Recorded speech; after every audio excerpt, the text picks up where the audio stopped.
Good. Say testing once or twice. Testing. Testing. 1, 2, 3. Too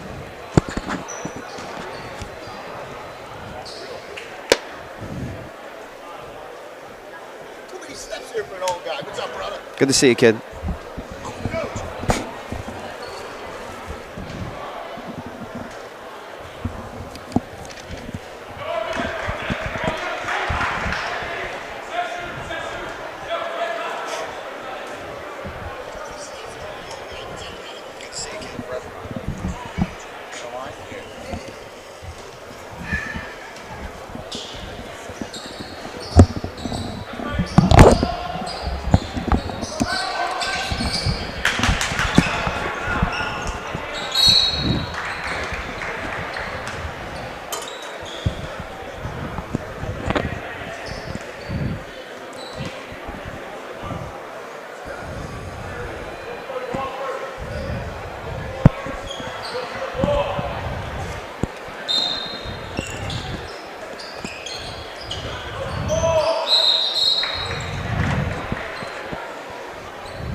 And good afternoon, everybody, and welcome to the Archbishop Ryan Boys Basketball Network on this very super Sunday.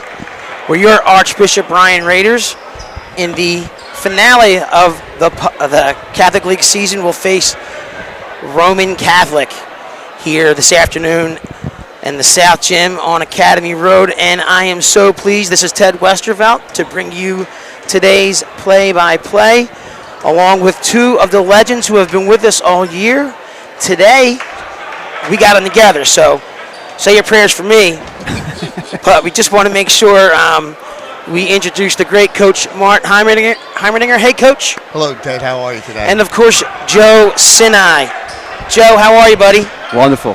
Listen, we're here a little bit early. Tip-off's going to be around 2:30, and we're here for the close of the JV game, which JV with a nice, comfortable 10-point lead, which leads us to possibly a good afternoon, right? Setting good tone. Good mojo. Good mojo.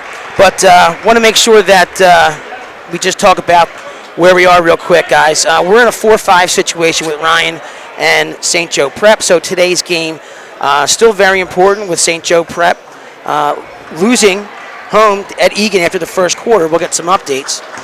Roman Catholic has already clinched that first position as they have a tiebreaker with Newman Goretti. But we'll start off with you, Coach. What I want to do with both of you guys is kind of maybe start off by just getting your opinions on where this team is at this point in the year.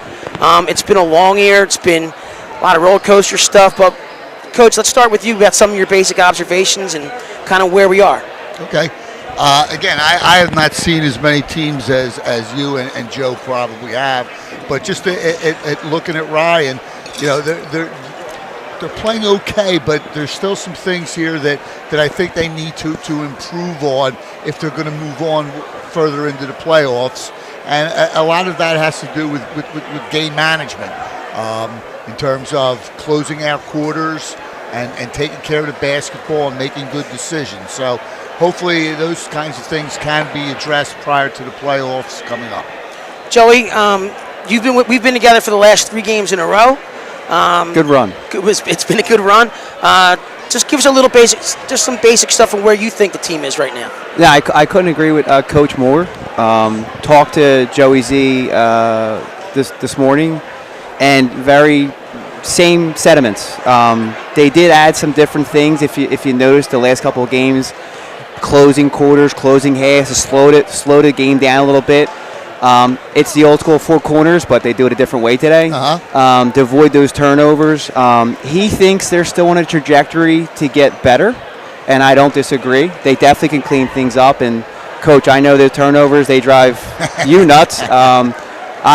It's a different, I guess, type of basketball where they do live with more of those turnovers up and down, jack some threes up. Well, and again, I mean, there's no secret how much the game has changed. I was over in the cafeteria because it's a alumni night here at Archbishop Ryan, talking with some of the kids that played here in the 80s and early 90s. And when you look at the way basketball is now with the transition and the running up and down the floor, I mean, those games, the one quote was, it was lacrosse back in the Northern Division, except you didn't have a stick in your hand. So, I mean, it was a much more physical, slow, deliberate tempo type of game.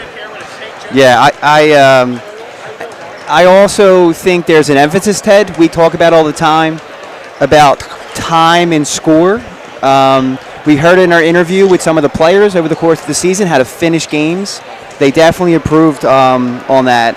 And they're in playoff mode. Well, the interesting thing that I think is, from both your perspectives, is that Coach Heimerlinger's been here more in the beginning of that season, so you've seen a lot of those, and Joe has been there towards the end where he's kind of seen things kind of tidy up, so kind of validates what we're kind of talking about. And I think that's a really good thing for this club going into the playoffs, because they're, as Joey Sin, I said it, they're on a trajectory up. If I'm looking for specifics about specific players, the one thing that I think, to me, in this back end of the season is Thomas Sorber at the foul line. For those of you just tuning in, or maybe this is your first time tuning into a Ryan basketball game, Thomas Sorber, number 35 senior, one of the top recruits in the nation, heading to Georgetown.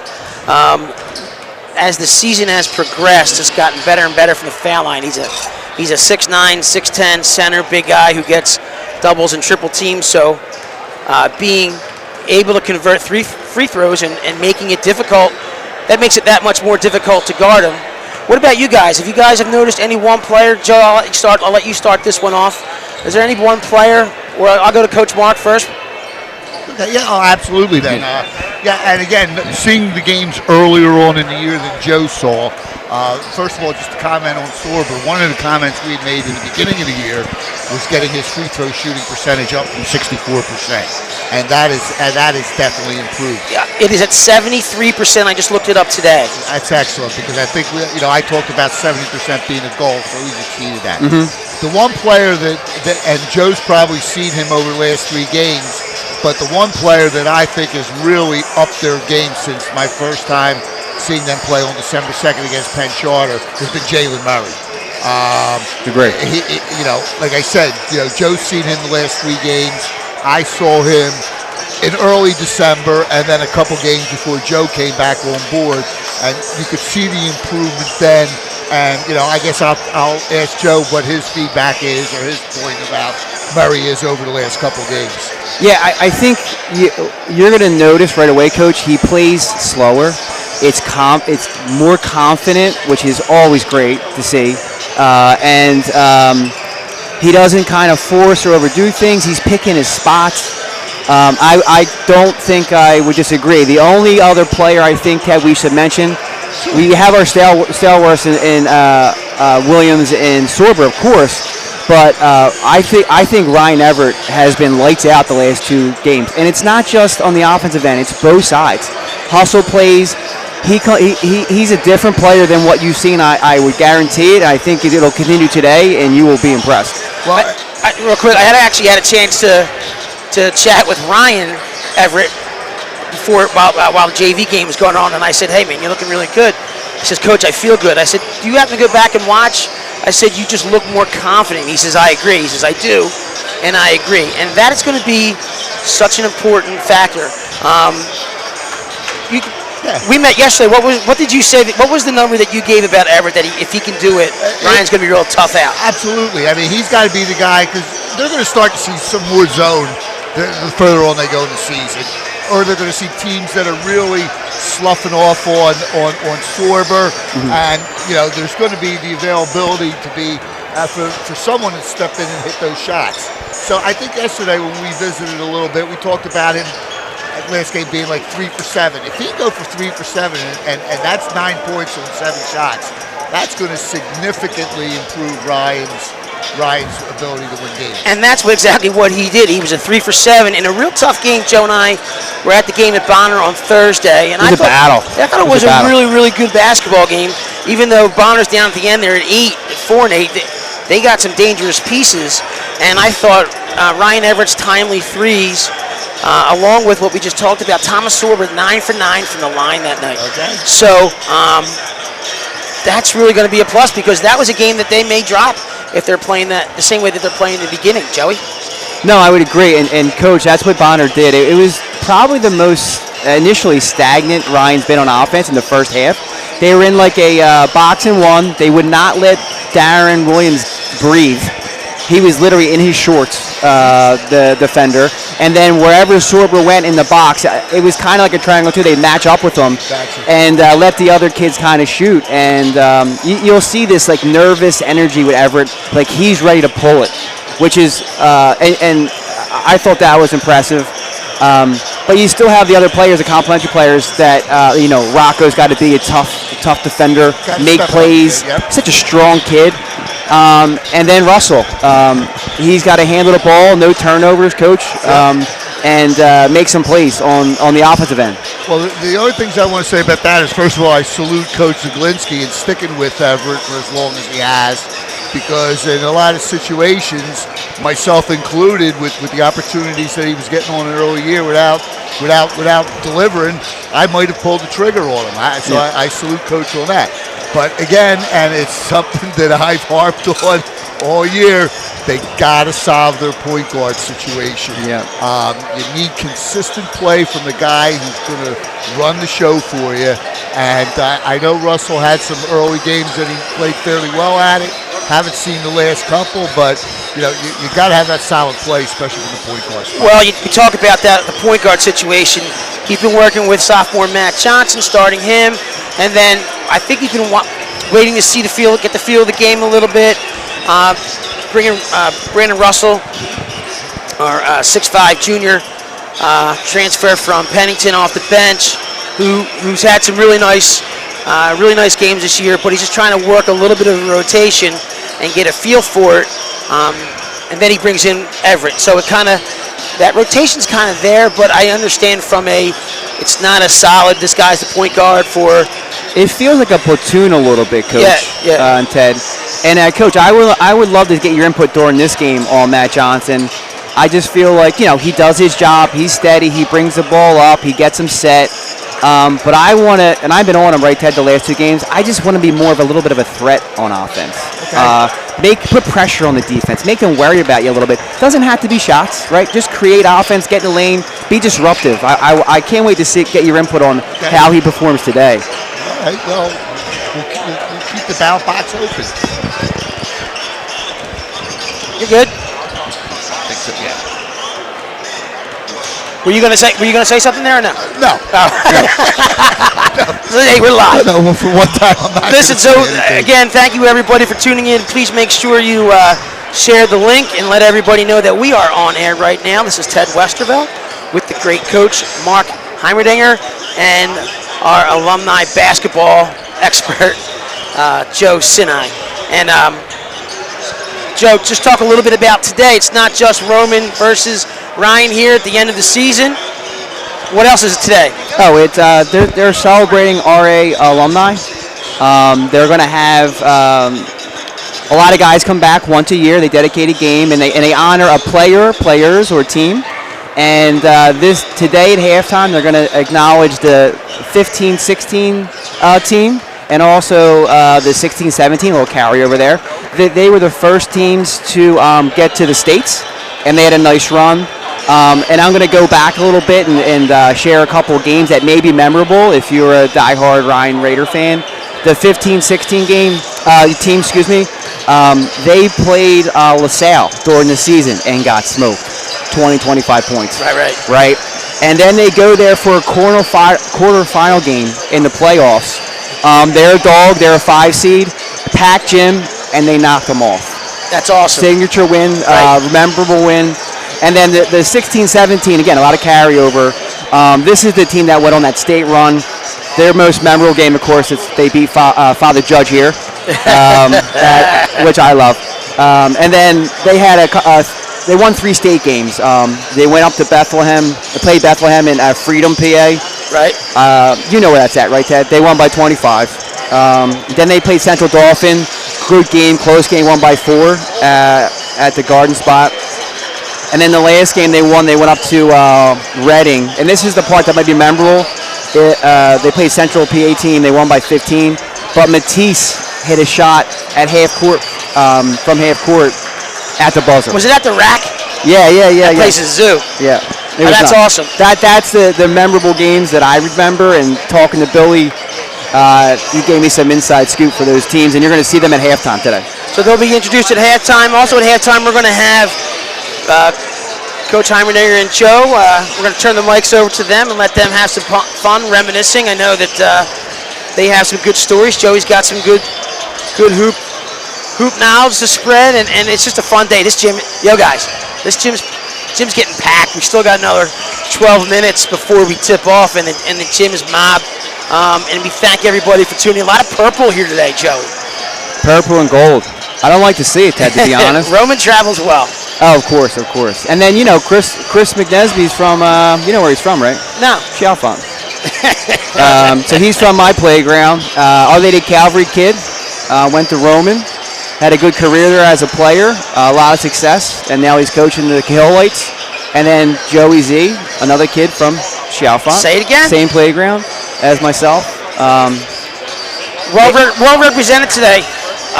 Of course, Coach Mark's going to go and talk to us a little bit about Lappin Playground, the Rucker Park, the Palace of Northeast Philadelphia. But we're having a real good time here. Just about 11 minutes before we tip off here for what actually is a very, very important game for Archbishop Ryan. I know, guys, and I don't know if this means a lot to you as a coach. Maybe you could comment on it. I was talking to Joe before the game. From a milestone perspective, winning 10 games in a row in the PCL is important to the program. Certainly. Speak to a little bit about that. How to keep guys. Is that something that you use to keep guys focused? A couple of things. First of all, you hear coaches talk about it all the time, but it's really something you try to live by, and that's your next game. But that being said, when the schedule first comes out, it was something I was thinking about earlier today. When the schedule first came out, if I'm going to staff at Ryan, the game that sticks out like a sore thumb is the game on February 11th, which is today. Now, again, the schedule comes out in early December, late November, but you're looking at that game going, okay, so we better have our A game going by the February 11th because, it's going to be a great environment and a great game to play in. And that being said, you guys were talking, I had a referee come up here and shake my hand before a game. Didn't happen much. Named John Prez Belinsky, played for me in 1986. Doherty guy. Oh, that's great. Very, very, very good official, and probably in terms of the time that I was at Doherty, hit a shot with like 12 seconds left to go to beat North Catholic in a highly contested game. And again, those were the games that, fouls were, there was no such thing as an intentional foul. Every foul might have been intentional, but you only got a 1-on-1 for it. So, I mean, it was good to see him. And Kyle Sample's son plays for Rome, and Kyle played at Doherty, probably the best player that never started for me, because he had a guy by the name of Kyle Lowry playing ahead of him. And he's at Cristo Rey now, just doing a great job with their program. So, Coach, just in case people are tuning in for the first time, or they're newer, they're kind of younger kind of audience, just give a little bit of background of give your little bit of resume in terms of being how you were connected to Archbishop Ryan, as well as your coaching career. Oh, absolutely. Proud graduate of class of '72. First team that got to the playoffs for Archbishop Ryan back in the day as a young school. Had the privilege of teaching here from 1979 to 1991, which was a great experience, being involved with teachers that were my teachers that were really only still at that time 5 or 6 years older than me, because they all graduated from college at that point in time. Mr. Gator McCoy, George Paul, George Deal. I mean, I shouldn't mention any names because I'm going to leave people out. But right. Just great people that influenced me in wanting to become a teacher and a basketball coach, and proud to be part of the history of the school. And actually, it's newsworthy that Kyle Lowry has got his contract buyout from Charlotte, so he'll be a 76er. And Did see that. Was one of the players that you coached while you were Cardinal Doherty. And Joey, why don't you go ahead and take a few seconds and give everybody, introduce yourself formally, who you are in your Archbishop Ryan resume and basketball resume. Sure. I'm a washed-up baller. Graduated in '93, and Coach Heimlinger coached against me when I was at AR. Graduated, went to play for Danny Williams over at Holy Family for 4 years. And now I would say a below average youth coach, to be honest. That is not true. That is not true. I don't expect to see you up here next year. I expect to see you on a sideline somewhere. But anyway. I know Coach knows this gentleman very well. My high school coach was Dave Mahalan, and I was fortunate enough to play with him for 3 years, and learned a lot, matured as a kid and as a player. And he set me up for college basketball, to be honest. Great. And we had success as well during my tenure. I think he's also selling himself short a little bit. You did have some more Catholic recognition, did you not? Yes, I did. Okay, I just want to make sure I remember. You know me, Coach. Well, I know people don't like to blow their own horn, but definitely important for people to know that you were a pretty good player back in the day. As we come about 7 minutes before tip, Joey and Coach, you guys had a chance to go into you guys in South Calf? South Calf with the Archbishop Ryan boys basketball alumni. And Joe, why don't you go first? You had a chance to speak to a few guys there. Oh yeah, it was great. All decades were represented. Right. I didn't see many '70s guys, but there was. They're still getting out of bed, getting a break. But well attended. It's good to see everyone, and I'm going to apologize today to all you guys for all my texts about the game and getting you here. But some adult beverages, some wings, nice pregame for the Super Bowl. Was there fun. Was there one or two guys that you connected with that maybe you were surprised about that you want to mention? I guess Timmy Hennihan. I haven't seen him in a while. Right. I went to school with Tommy. Right. Tommy is he sponsors us and helps us with the party or the foods and stuff, the food and beverage. Great guy. But Timmy I haven't seen in a while. It was great seeing him and a couple old teammates. And it's just nice connecting. Yeah. And you forget things as you get old, right, Coach? And absolutely. The one Billy Wetlock who played with me, he was our 5, and Tom and I were talking, and he said something you just don't realize. My senior year, 7 of us in our class all went on to play college basketball. That's fantastic. And I did not. I used to forget. I know they all went anywhere. That's a lot of kids in one class going to play college ball. Right, because what do they say now? Not just Division I, but Division II, Division III, is that it's like, 6% go on to play? Yeah. I mean, all the high school athletes, and that includes basketball, soccer, whatever. And as Archbishop Ryan takes the court. Yep. Coach, did you get a chance to reconnect with some people? I did. I talked to Billy Hostetter, who was over there, Billy McVeigh, Ryan Hamill. It's really nice to reconnect as Joey said, years down the line, seeing that these people became successful, adults and have had just a great life outside of high school basketball. It's also very rewarding. Now Joe said that he had some wings and were they serving Pelly and Gatorade in there or no? No, but I brought you some today. We're going to have some, and we're going to do the taste test when we get a chance. Taste test. I told you I was going to bring you up some. So it's Pellegrino, and it's the Gatorade, what is it, Cool Mint or whatever. Yeah, good. I took my diabetes medicine today, so I should be good. I should be real good. Well, it's interesting that you guys speak about that because I know that one of the things that we've had president of the school, Joe Sanzanetti, on a few times, and just talking about having alum re-engaging, re-engaging to the school. I mean, maybe they come back for a couple more games next year. The gym's in great shape. The student body's in great shape. We are in a real positive place with enrollment, and then you got this amazing basketball team this year, and just a really, really good young high school coach. So Archbishop Ryan High School basketball is a place to be. And the teams that they play are all pretty high caliber level teams too. So you're definitely going to see some good basketball here. But we saw a lot of milestones this year. There was a lot of milestones. Oh, yeah. First milestone I wanted to mention doesn't have anything to do with anybody on this court, but I wanted to talk about Bernie Rogers. Did you want to say anything, Joey?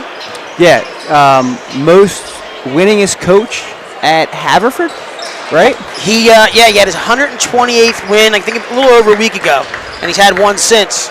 Yeah, so Bernie, coach, if you remember, he played with me. He's a year ahead. Another all-Catholic. Not fun to practice, as I mentioned. I had to cover him for too many years. A lot of success. It is fun, Coach, watching his team play. I was going to follow up on that. I, in fact, have seen Bernie twice over the last week. I went to see his team play at Chestnut Hill, which I believe was the game that got him over the winning. Oh, were you there? Yeah, that's cool. I was there. Guy at Chestnut Hill is a person I taught at Conwell Middle School. So, again, we've talked about this earlier in the year, what my December and Januaries are, really going around and watching a lot of teams play. And then on Thursday night this week. Yeah, your schedule is I mean, we know that you are the busiest retired person I have ever encountered. As a matter of fact, before we get on, I wanted you to show Joe your calendar. Do you have it with you? Yeah, of course I do. So anyway, but that being said, so Thursday night I go to Wood because Mike McDonald, player that played for me, is coaching Wood's team, and Bernie Rogers' daughter. Oh yeah, Bernie Rogers' daughter. She's a nice player. Freshman. Plays there. So I saw Bernie again there, and I didn't think the coordinator, you're coming here today or whatever. So I don't know if he's going to show up today, but I got to say one thing about Bernie Rogers. Go ahead. I got to say how fun was it watching his style play? Awesome, right? His teams are fundamentally the most off the charts coach teams I've ever seen play. And, everybody thinks about him in Princeton and taking 3 minutes off the clock before you shoot the ball.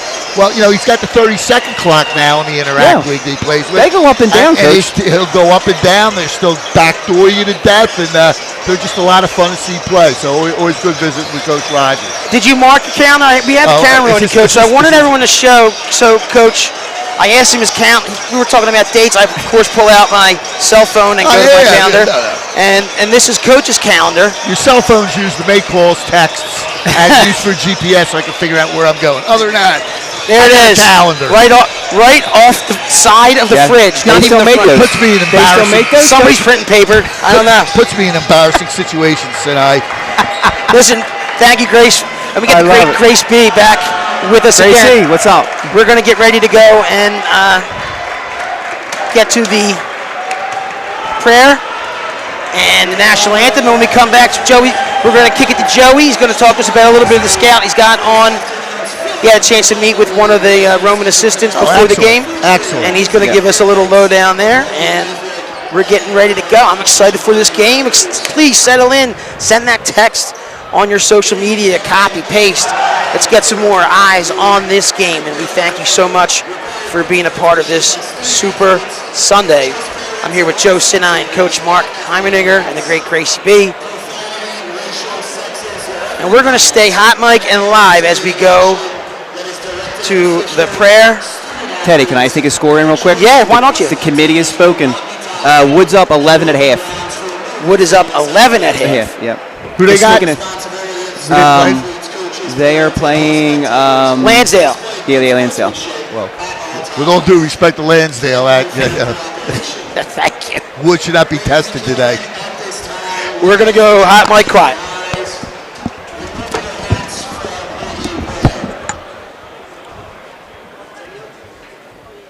In the name of the Father, and the Son, and the Holy Spirit, amen.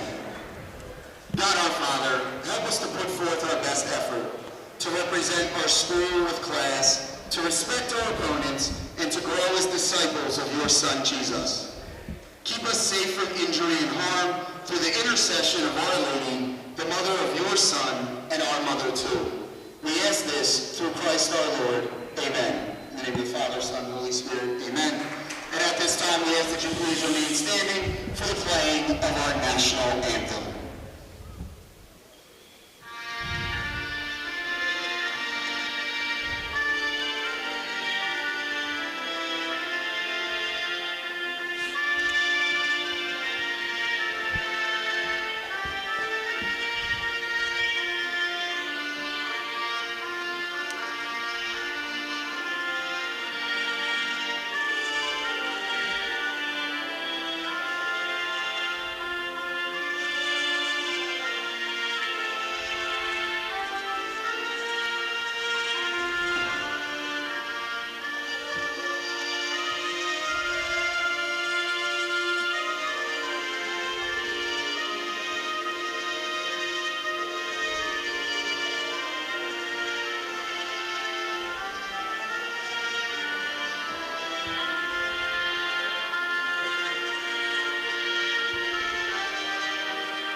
And before I kick it to Joe, just a reminder that Roman Catholic comes in with only one loss on the season. That's a father judge. They're sitting at 20-1. Joey's had a chance to get a little intel. Joe, why don't you share? Yeah, I was able to talk to Billy Gobig. He's a long-term assistant for Chris over on the Roman side. Him and I are friends, but we spent a couple minutes on the phone just to get a feel for Coach, like where they're at. Where are they on their way up? What are they worried about? He's been for Roman a long time. Chris hired him back in 2010 as a freshman coach. A couple of years, he moved to JV, and then he's been bothering, and Chris has been stuck with him ever since 2014. And they do an excellent job. So when you see these guys get coaches of the year, that kind of thing, it all bleeds down to the staff. They all do a great job, but Billy's been there for a long time. The first thing he said when I talked to him, please thanks my wife. That's awesome. Because September through March, right, Coach? You're out of commission. Absolutely. So Michelle, happy early Valentine's Day. But he thinks this season is special for them because the camaraderie. There's no like cliques. The kids have fun with one another. They seem to be dialed in, especially the seniors. And then I couldn't help myself, Coach. I had to say they had one loss, and that's against Father Judge. Ugh. I said, Billy, you got to tell me about that. What happened? Please tell me. And he said, and if you don't, and for those of you who are not familiar with that game, that was at Judge. Sharif Jackson was in early foul trouble, didn't play a lot in the first half, and then he wound up getting injured in the second half, so he didn't play a lot of minutes. And they run their offense through Sharif.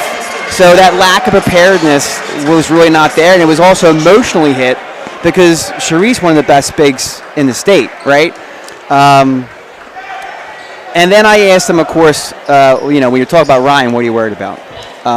It was no surprise there, Coach. It's Sorber, just the inside presence. He's just a beast. What every coach we talked to kind of said. Darren, of course, he's a handful. He's been getting better every single year, and that's really it. And he like we said earlier in the broadcast about Jaden Murray, Rocco, Everett, like all those pieces gonna ruin your day. Because if two of those 4 or 5 pieces start playing well, it's a nightmarish for opposing coaches. Well, and I'll stop there. No, we're not going to see the matchup tonight. It looks like Sharif Jackson's going to be resting that testy ankle, I believe. Your starters for Coach Chris McNesby and the Cahill-ites will be Travis Reed. He's a 6'2 senior guard, wears number 0. Cabe Goss, 5'8 senior guard, transferred in this year, wears number 2. Robert Cottrell, returning player, 5'10 senior guard. Hunter Johnson, number 5, 6-foot senior guard, and number 30, brother of Sharif, Sammy Jackson, 6'5 sophomore. We have basketball here at Archbishop Ryan, who has the first possession. That's Darren Williams. He's going to fire one right away, and it's good. Oh, baby. It's a good sign, Coach. Yeah, well, again, beginning of every quarter, Ryan comes out. They've already got a set play that they're going to run, and they executed it perfectly. Joey, what defense Ryan in? They're in matchup 2-3. And your starters for the Raiders while this possession is going on. Johnson, you see him there, the sophomore point guard. And there's a shot by Goss. Rebound by the Cahill-ites. You know what's interesting about that, Joe, is they actually have Murray up top on the defense, and they got Rocco. Oh, he's feeling it today, on the boys. bottom line. Does he get the touch? baby. He gets the Mitchell roll. Coach, I guess that's that length. Like his wingspan is amazing. Yeah. And they usually have Sorber there, to be honest. It's kind of like a 1-3-1. They force the ball to the sides, right, Coach? And only throw 2 direct passes in a row. Yeah. Well, I was actually watching them a couple weeks ago, working on it in practice, so I kind of understand a couple of the dynamics about it. That was a nice seal off by Thomas Sorber there, 6-0 with 6:39 left, and a nice start with these 2 possessions for Ryan. Yes, sir. Now we'll get back to the zone a little bit later, but now here they go with their inbounds plays, where they've got a gazillion of them.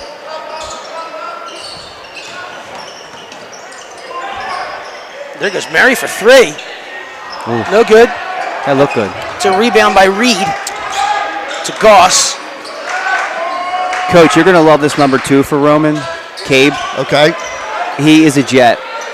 What year's he in? He's a senior, just transferred in from, I think, Jersey. Jersey, yes. Yeah. And they go down low to Sorber. Great look. Thomas Sorber gets on the board. Great look. And a timeout for Coach McNesby. Yeah. Got to call that early. Talk about the zone. I've sat through practices and been impressed with the. Yeah, they. When I looked at it, what I would do is I'd have a shooter on the left wing and a shooter in the left corner, because if you could skip it from the one wing to the next wing, that means that Rocco's got to make a decision. Is he going out on the wing? Yeah. If he goes out on the wing, then you got the guy open in the corner. If he doesn't go out on the wing, the guy pulls the trigger. So they actually rotate those 2 guys back and forth depending upon the ball position, and Sorber just is able to stay home. And I haven't seen him play a lot this year, Joe. I don't know if you have, but they used to play the 1-3-1 a lot. But in its true sense, being a 1-3-1. Yeah. I haven't seen much of that this year. He sprinkled it in the last couple of games, but you're right. So you would overload one side, but 2 guys can drop. Yeah. Back to play. We have 6 minutes. We're real early here in this game. Archbishop Ryan up 8-0. See, there should be a guy in the same corner over there where Rocco is, Joe.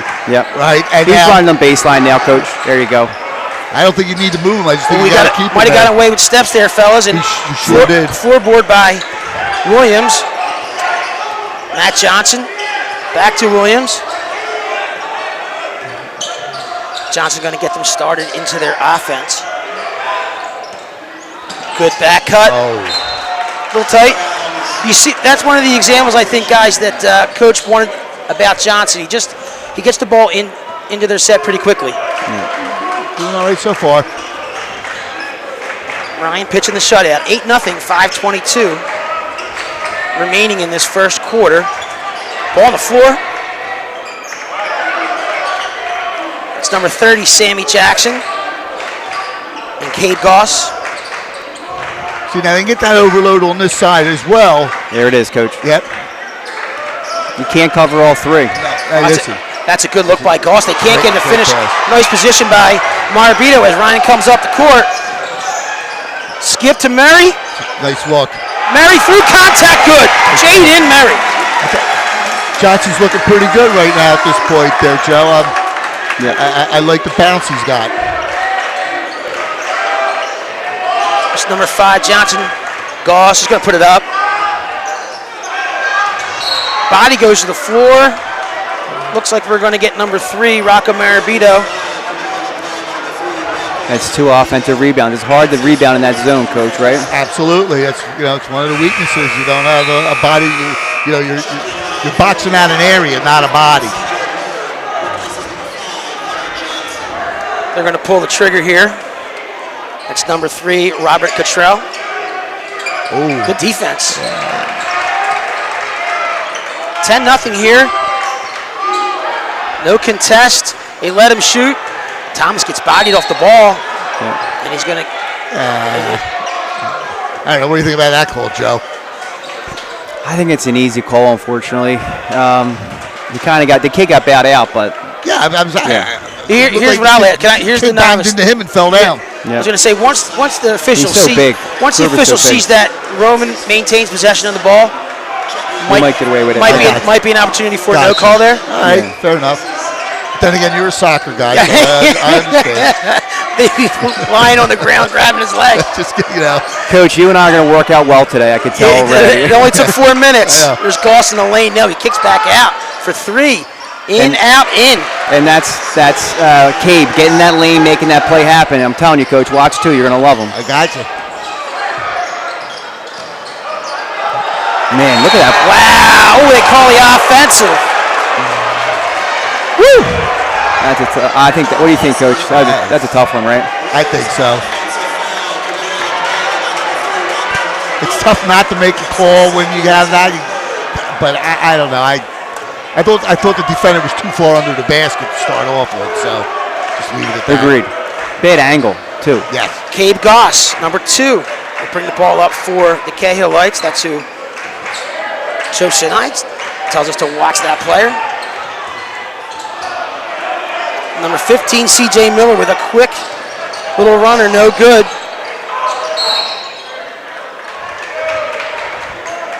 I missed that foul, fellas. So did I. What the heck?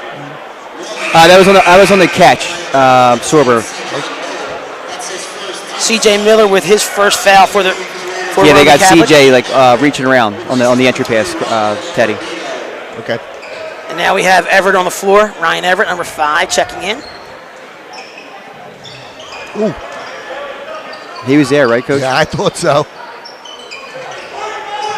Johnson to Williams in the corner. Good screen by Sorber. Nice job. Nice job. That's how you draw it up. That's But you know what? Darren Williams, third 3. It's got to drive you nuts, right, Coach? Well, you see the end result there, and I think they had no intent of giving him there. They wanted to use him to make the next pass to get Williams the screen off the baseline. Here come the Raiders again. Ooh, might have gotten away with one. Darren's feeling it. Darren drives, finds Thomas in the dunker spot. Thomas Sorber. Pass. I don't know what that. That was looked like a makeup call there. But Did they call that? Yeah, it's N1, Teddy. It's on CJ again. Yep. I would agree with the caller. I didn't see that one. 15-3. Archbishop Ryan. Thomas Sorber at the line, number 35. Williams is killing him. Oh my goodness. And if you're just tuning in, you never met Darren Williams before. He is a 1,000-point scorer, headed to Florida Gulf Coast next year to continue his career. And we have been blessed to watch him every game. 16-3. Here's your 1-3-1, coach. You're just talking about it. Oh, yeah, Everett's got the baseline. Nice deny by Sorber. Here comes Johnson. Johnson taking it to the hole. Nice play. Matt Johnson, just like There we the go. guard from 93 said, I want to see him take it to the hole, and he does. That was his second chance, coach. There was a possession before he got in the lane, and he was pass first. But that's what I've been saying. And imagine if that kid gets aggressive, coach. He's been impressive from the beginning here, Joe. I have to agree with that. It was timeout on the floor. 2:41 left. 18-3. That's a full timeout.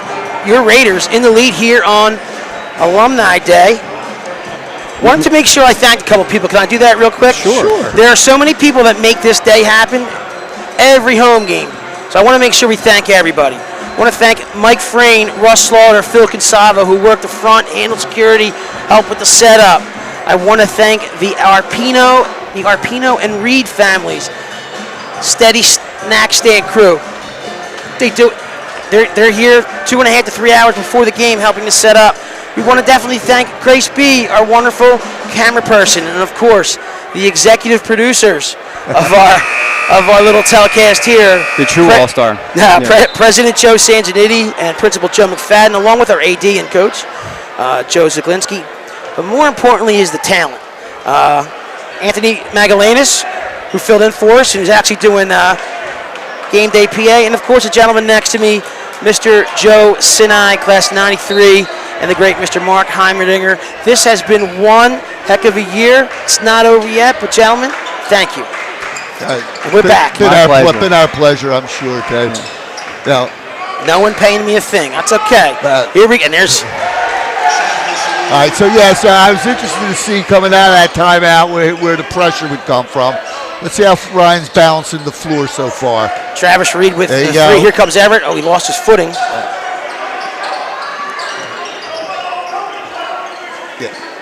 Williams again from downtown, a little short.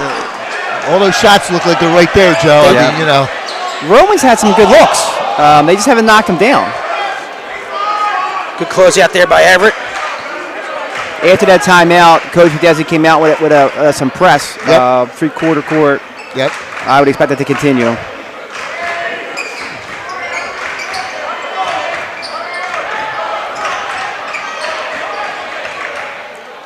Yeah, let's look and see, Joe. We'll call this the smaller lineup when you got Everett and Johnson on the floor, for argument's sake. Let's see if they tend to stay in their 1-3-1 with that group, as opposed to when they, have Marabito on the floor. And I guess Ryan Everett's now technically playing a small forward, or I don't know if you say Darren's a small forward, whatever. But Coach, here comes a press. Yep. Okay. Now see, the spacing here has me concerned. There. Okay. Good back dribble there. They get the ball. Everett goes in the lane. Everett for 2. Ryan Everett. A confident Ryan Everett with 1:15 left. Everything's working for Ryan right now, Coach. Yeah. Feed it. You don't want this quarter to end. Right. Well, we're just about at a minute. Still a lot of basketball left, though, guys. Ryan goes low. And they have a little bit of a mismatch there. They get under pressure here. Cottrell with the bucket. Yeah, sweet finish by Bobby. Here comes Mary with some space. Mary the lob. Ooh. They can't make the magic happen. That's okay. See, one of the things you got to emphasize from a coaching viewpoint if you're Roman is you can't let the inbounder throw over the wing. That, he's got to be in a position where he can come up and trap, but you can't be that far up that they can just get a clear view. Like they just did to Murray. And this is a big court. Yeah, this is a big court. Yeah, you're right. Brandon Russell checking in for Matt Johnson. Had a nice run in the first quarter. Now. Adds a little size. They're a man. Okay. It's Cottrell on the ball. Yes. Good call, Joe. Edwards. Sammy Jackson to Travis Reed, and no, he misses. 30 seconds. Let's see what Ryan does here. Brandon Russell. Good decision. Bring it out here. Get into a set. I think this is a run and jump. 15 seconds. Russell still on the ball. This is their little delay they got going. There it goes, Coach. Yep. 10 seconds, Mary on the ball, and Joey's going to get a timeout. Coach, I gotta ask you about this. If you could see his coach's body language, you'd love it. There's this new, and Teddy and I talked about it before. It's a new trend. I'm old school, and I'm seeing now. This is Joey's trying to get a shot at the end of the quarter. Understood. I want him in my back pocket for the end of the game. I know you do too, but I understand why you took that one. But I'm seeing this trend where the coach will call a timeout first quarter, first half, after a positive play, typically on offense. Okay. And you're smarter than I am. Go ahead. I know. What's your again? You know interpretation of that advantage?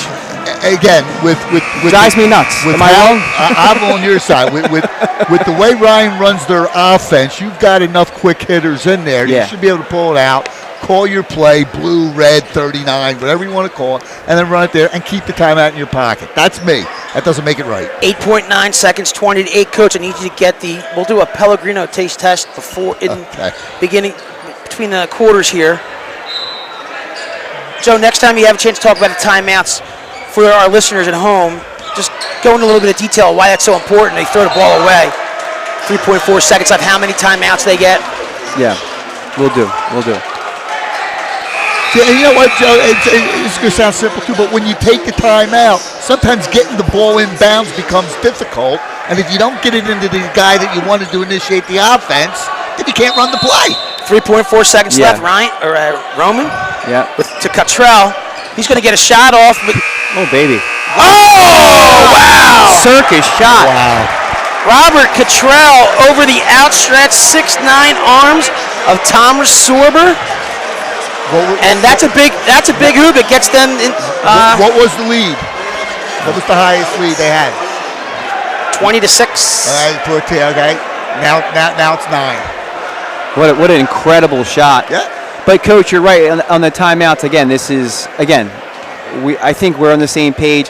It also allows the defense time, the opposing coach, to do something different. You can change. Yeah, change from man to zone, zone to man. Right. That's a great point, Joe. You know what? I should have elaborated. That's 100% right. But doesn't the coach want him? Is he really micromanaging possession? No. I mean, in a positive way. First of all, Ted, he's very successful at a timeout. Oh, yeah. No, I wasn't. I'm just talking in general. Oh. Yeah, generally. I don't know. I think that's why we have a problem with it. Again. Well, this will be the last time you guys are invited to Alumni Day. Well, my offenses were never, let's be clear about something. My offenses were never as good as the Ryan offenses. And that, to me, feeds more into the opinion that you don't need a timeout. You've got him in a man-to-man situation. You've got 10 seconds. You can clearly call out a play of your choosing that you know you're going to generate a shot in 10 seconds. I keep the timeout in your back pocket in case you need it. Yeah, we're not being derogatory of using the timeout. We're saying that this team is so well coached. Absolutely. Just dial up what's working. Listen, we got 20-11. We're getting ready to start the second quarter here. Darren Williams led the Raiders with 9 in that first quarter on 3 threes. Now they got the bigger lineup in, Joe. I think they've now changed back to that 1-1-3 or whatever you want to call it. Sammy Jackson on Sorber gets the ball. Russell's in the game now. Cottrell from way away. Good closeout by Everett. Got a hand in his face. Rebound by Russell. Man, Russell is just a big, strong kid, isn't he? Yes, he is. They find Everett. Oh, good look. Here comes Goss to Edwards. You're right, Coach. You called it. What's that? Back into that zone. Again, I'll use the term with Everett being the small guy on the floor. Yeah. I really like Mary in that spot and Silver back. Yep. They've shown you different looks in this season. And if they keep going back and forth, it's definitely confusing Roman. So they're going to have to look at film if they're going to meet again sometime. 6:55, a long possession here by the Cahillites, and a big three by Sammy Jackson. Just like that, Coach. 2014. A little soft pressure now. Russell kicks.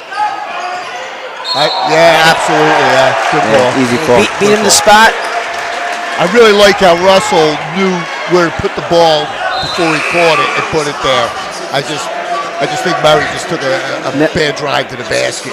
I like the play though. Hunter Johnson checks in for the Cahillites for number 4, Sebastian Edwards. And Roman's getting in the groove here, Ted. Yes, sir. 6:30 mark here in the second quarter. Good deny by. I think Ryan's back in the man-to-man, Joe. Yes, it seemed as if, yes. After that 3, Sammy Jackson, number 30, is a tough matchup because he's just so big and he can shoot the ball from deep. Okay. You can't give him looks, so I think you're going to have to go man-to-man and live and die by it. Another patient possession here by Roman. Goss turns me into a liar, fires it up to Cade Goss. That's his 7th point. Sorber finds Everett in the corner. Everett fires. Such good! Yes, he is, and good finish by Ryan Everett. 23-16. Wow. You got to call that one, Joe, for it to count? So we got a bank 3 and a circus shot. Crazy. Hey, got to give Roman credit. Nice pass there. Little heavy. Good position by Murray. Took himself out of position with the dribble, though. Spin, bad spacing there. Ooh. Got away with it a little bit. There, you think? Yeah. Great job by Russell just to settle down. And a good idea to get the ball inside. Yeah, Sorber hasn't had many touches close to the basket, has he? No. Who had that bank 3? Sammy Jackson. Sammy Jackson hit. 30. Yeah. That was deep. I just tell him what a great shooter is. He banks a 3. Yeah. But he didn't call it. Yeah. He's going to be a tremendous player. He is a good player now, but he's going to be a tremendous player as he matures. Oh. Everett may have had a look. 23-19. Oh boy. Baby. No. And they're gonna get Thomas there. Yeah, that's 2. Talk a little bit of how much different is this team without Jackson? I mean, does it? Oh, completely different. Yeah. So, Coach, they use him. They go through every possession through him. He's improved tremendously over the last couple of seasons. Okay. Very mature leader. He gets the ball at the kind of high post and just wheels and deals like a quarterback, really. Gotcha. Like an option quarterback. Thomas gets his hand into flex. Wow. Ryan saves the ball. Great hustle play by Murray. Almost into the drum set. Don't touch my drum set. Spin by Everett. Good find. Kick. Nice. Fire. It's great basketball. Everett! Ryan Everett! Boy, he's really come alive. His second 3. Nice penetration and kick by Russell. 26-19. Oh, and Robert Cottrell. Nifty. Yes, sir.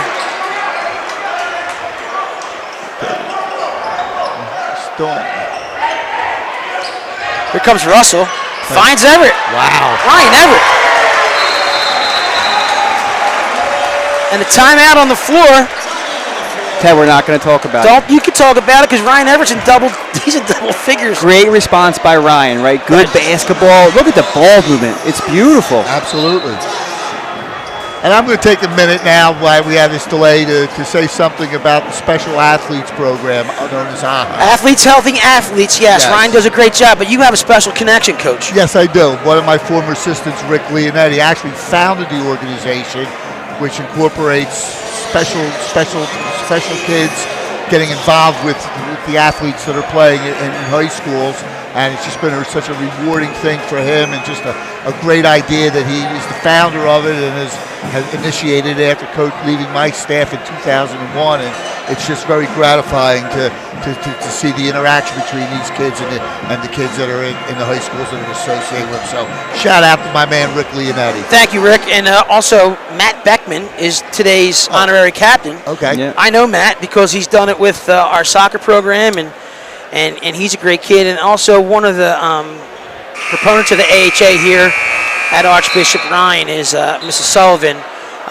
It is special to her heart about being involved in athletes helping athletes, And she does a great job here, helping to run that program and motivate the kids to get to help. And she comes from the Peterson family from Morel Park, one of the great old Christ the King families. So shout out to y'all. 28-21, midway through this second quarter. Entertaining game here on Super Sunday and Alumni Day. Boys basketball. Well, there's the cut. Yeah, nice. Saw it. Nicely done. Yep. That's Sebastian Edwards. 28-23. High to Sorber. 5-point lead. 3:33 left. There's Ryan Everett, who is on fire. Oh, good look. Good ball movement. Everett. Oh, just short. And it looks like Mary caught one in the face there. Yeah, tough rebound. Inadvertent. And a contested three Big made. shot by Bash. That's his 8th point. And they're checking on Mary. Okay. I don't know what that was, Coach. They may have checked I on thought it was Mary. a timeout. No? I didn't. Maybe they did check on Mary. I guess one of the officials looked at Murray and wanted to decide if he needed the timeout or not, but I didn't see any coach Press here. Oh, body goes down. Yeah. Williams pumps, kicks. Ryan Everett's a little heavy. Good hustle by Murray, yep. Mary to keep it alive. But there's your point guard. Nice decision. There's your point guard. What a great pass. You know, you don't see too many kids now, Joe, to get right into the foul line area, jump stop, bounce pass, layup. Got to make you smile, right? Absolutely. Except for today. You've never seen me do that, Coach, right? I seen you shoot it enough. Hey, if I got to the foul line, that was like a layup for me, right? A college layup. C.J. Miller with the finish there, and a chance for the old-fashioned, and to give Roman their first lead. Ryan ran out to an 8-0 lead in the first quarter. Coming with the hard traps now. They got a good floor bounce there. Nice job by Everett not putting it on the floor there and getting himself all jammed up. Yeah, and again, one of the things that I always emphasize as Coach Joe was the most important pass is the pass coming out of the trap. Williams for 3 from the corner. Can't get it to go. Ryan has had some really good looks the last 3 possessions. 2:30 left. It is now a 1-point Roman game. Yes, it is. But, you know, the guy that catches the ball coming out of the trap, he immediately must pass it. That guy's going to be open. Too many times you see him catch it, they'll take a dribble, lets the defense reset. Nice hedge there. That could have been number 3. Oh, good defense by Russell using that size. Thomas with the board. We're at 2 minutes. 1-point lead for Roman. Great pass inside. Oh, that is a great entry pass by Ryan Everett. Absolutely. And we talked, well, that's one of his best skills. Yeah, he's the best post-entry passer on the team. And if you're Thomas Sorber, that's going to get you on the court. Like you said, some ups and downs offensively. Right. But in years past, this would be 1 out of 2.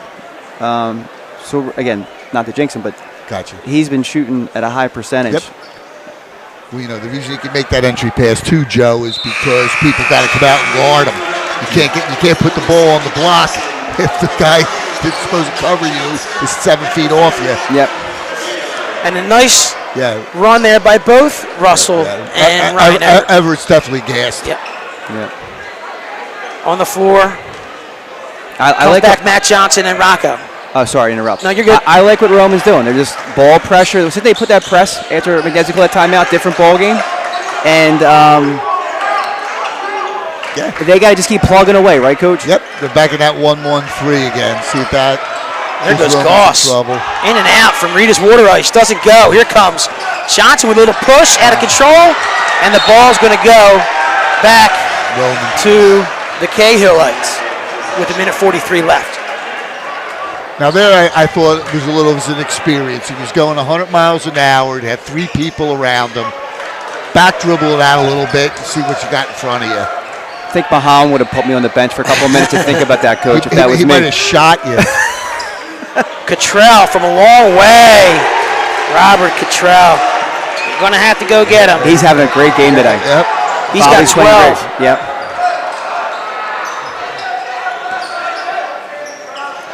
32-30, minute 19 left. What does Ryan do with this possession? Must-needed hoop. Mary, nice entry, and Thomas is going to put it through. Beautiful. Thomas Sorber. Beautiful offensive set there. Just under a minute. Coach, it's one of those, why didn't I think of that set? Right? Goss, Jackson, Cottrell. And that's Reed in the corner, no. Jackson, he rips the rebound, goes up and under. That's a nice That's play. Sammy Jackson, his 8th point. Here comes Ryan with 35 seconds left. 2 on 3. Ryan pulls it out. Good job. Absolutely good decision. That last pass by Sammy Jackson's only done by someone who's super confident. Off of Jaden Murray, takes the little jumper. Great rebound. Thomas cleans it up and gets fouled. That foul's going to go on Robert Cottrell. How many's that on him? I think I only have one. That's a good foul. That's an excellent foul. Because now I know Sorber's hitting his free throws, but now you should get yourself another possession. 18.9 seconds here in a very entertaining first half. Thomas Sorber at the line. Yeah, we're getting our money's worth today, Coach. Yeah. And that's his 10th point. He's in double figures.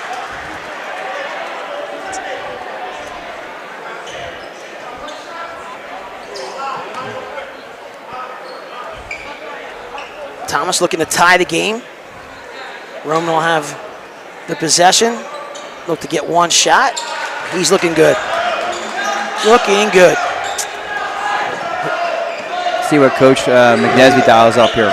He gets Goss off the ball, puts the ball right in Robert Cottrell's hands, the senior. They're going to play man this last set. 10 seconds, 9, 7, 6, 5, 4, 3, 2, 1. Gets the shot off.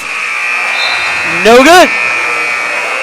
And we have a 34-34 tie here on Alumni Day here for basketball, and the last regular season game with this squad, this senior group. It's their last regular season game. And a 4-5 on the line. Do we have a prep score? I don't have a prep score. I have a wood score. What do you got? 1 by 40. Yeah, they did. 1 by 40.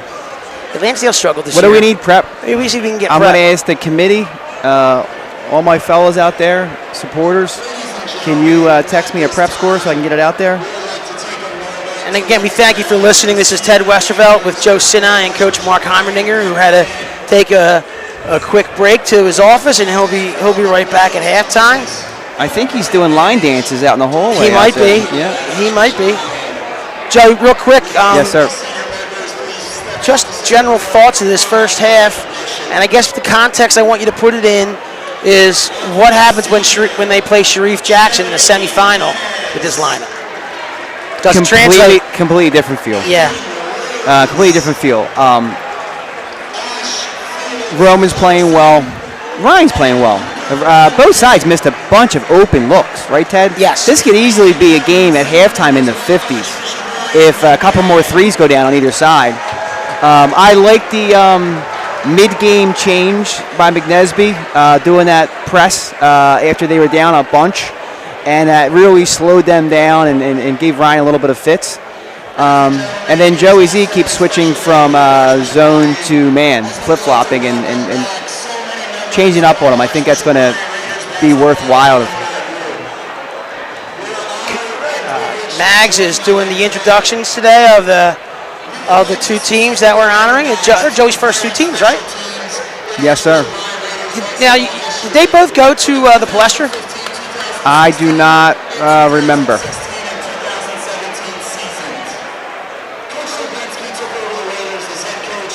They won a lot of games, though. We're gonna stay with Mags here while he does the.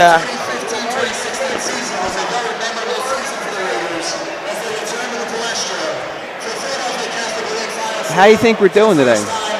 We got with the new dynamic. You got Coach Heimenegger, me, and you. And my mom will text me. She'll let me know. all right.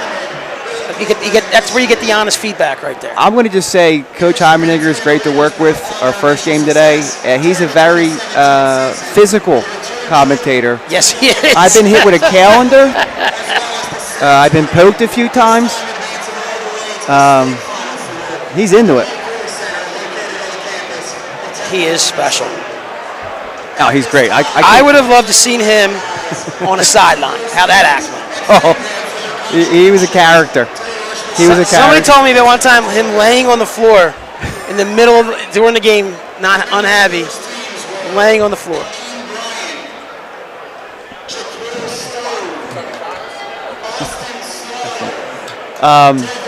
I can tell you my one Coach Heimenegger story. My senior year. This is after the jump ball, Ted. Okay, I'm listening. We do our first set or whatever. First possession or second possession on offense, I make a shot. Right. So there is 6 minutes and 45 seconds left in the first quarter. He calls a timeout and starts screaming, "I told you not to let Sinai make his first shot." He was screaming at his kids. And then you had to go see him in class. You had to go see him in the hallway. But what a good first half. I'm so happy we talked about the timeout. I felt like I was alone on an island there. I'm thinking other people would love to weigh in, so throw it in the chat if you guys have a different view on those timeouts. I also wanted to talk to Coach Heimenegger, if we can, before halftime on technical fouls and his use of, because he was a familiar. Well, he was teed up a lot. Listen, the use with of the purpose, technical. though. By the way, we get a little too fussy. I think that's a lost art. Yeah. And number one is officials don't want to have it because I get it, but when you take a technical foul, or in my case, a yellow card, or you take a technical foul. You're working at a subjective part of the game, which is you're trying to influence the official or you're trying to stop momentum. There's a lot of reasons why you take a tee. Yeah. There's also a lot of dumb reasons why you take a tee when you lose it. But you don't want to get hit with a technical and put your team at a disadvantage. But Coach, I had a couple questions ready for you, and the one thing that I know you're not unfamiliar with is getting a technical foul called. Bad rap. And what I was going to ask is, it's typically strategic, not always emotional reaction to the game. You can't control all the time. You can push up certain refs a little further than others. But when would you typically, as a coach, just say, you know what, I just need a technical foul right here? What goes into that thinking? Well, I tell people this and they don't believe me, but it's God's honest truth. I did not get a lot of technical fouls as a coach. And one of the big reasons is once you get a technical foul, you got to sit down. I don't know how to sit down. I forgot and coach about a game. that. You're right. Yeah. So that's one thing. The last technical I actually remember getting, believe it or not, Joe, you were a junior in 1992 at Father Judge. Okay. Catino Mobley's going in for a layup at the one end of the basket. Gets whacked Right across the arms. Now, I know people can't see this, but if somebody hits the ball, okay, your arms continue to go up.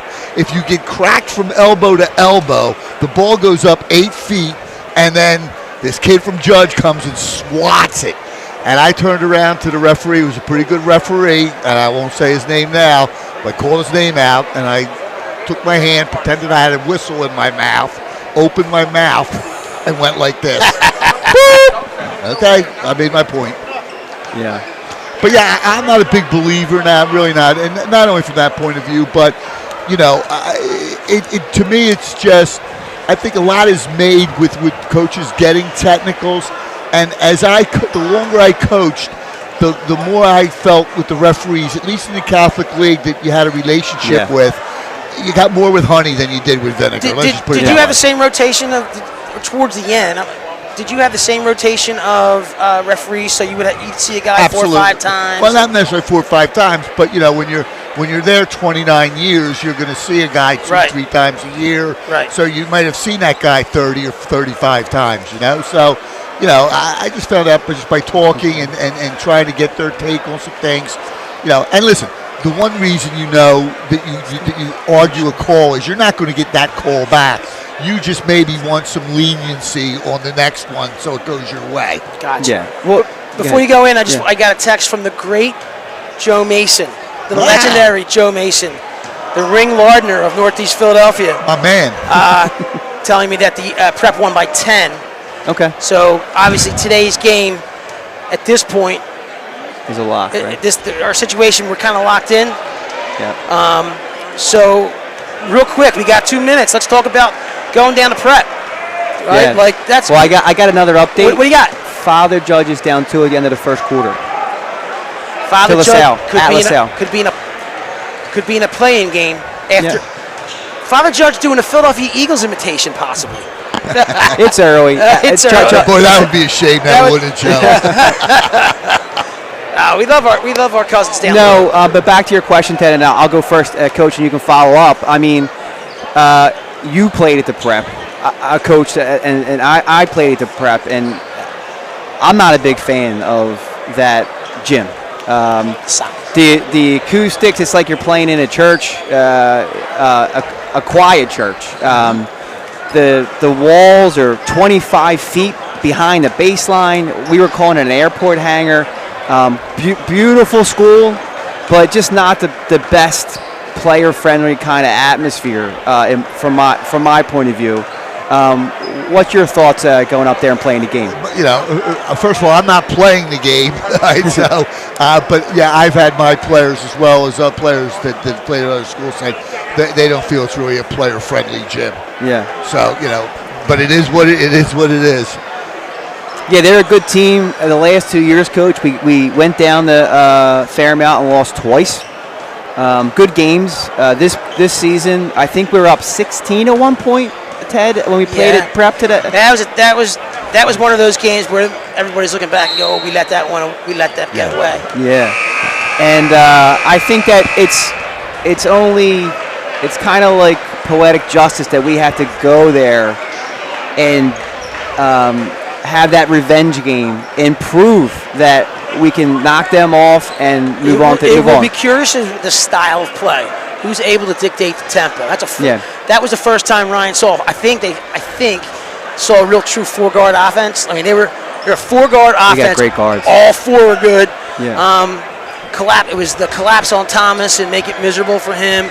And they were in control for most of the game, just couldn't get a big possession, and they went off in that second half. We got 34-34 here, headed to the second half, and an opportunity for Archbishop Ryan to get their second consecutive season with 10 wins in the PCL, which is tough to do. Which is real tough to do. Now, Coach, if you're Coach McNesby, what are you looking to do? More pressure? That's been working for him a little bit. Yeah, I think I would change it up. I would come with the hard trap on the first pass as well as the softer pressure they're using. I think what that's doing is it's getting Ryan out of there, running their offensive sets a little bit more efficiently and making them quick shoot the ball. You know, when you're down, you want the team that's winning to shoot the ball quicker so you get more possessions. There's Matt Johnson with the ball. Finds Rocco. Back to Matt. Roman's in a 1-3-1. Williams spins and short. He's going to come up with a rebound. Fortunate. Well done. Darren Williams gets him in the double figures. He was quiet in the second quarter, Jeff. Yeah. Now Ryan's man. Yeah, I was looking at Roman, what Ryan was running on offense. I wasn't really paying attention to what Roman was doing on defense. But 1-3-1 looked like to you, Joe? Yeah. Okay. Thank you all for checking in here. We're starting the second half. Please make sure you share the link on your social media, text it to your friends. Tough and shot. that is clever. Yeah, he's nice. Clever basket by Cade Goss. He's nice. Here we go. Game is tied. Just a minute in. Behind the back, shoots. Tough 17, shot there. no. Thomas with a rebound. A little antsy there. Yeah, he was. I agree. The sophomore and the senior matched up.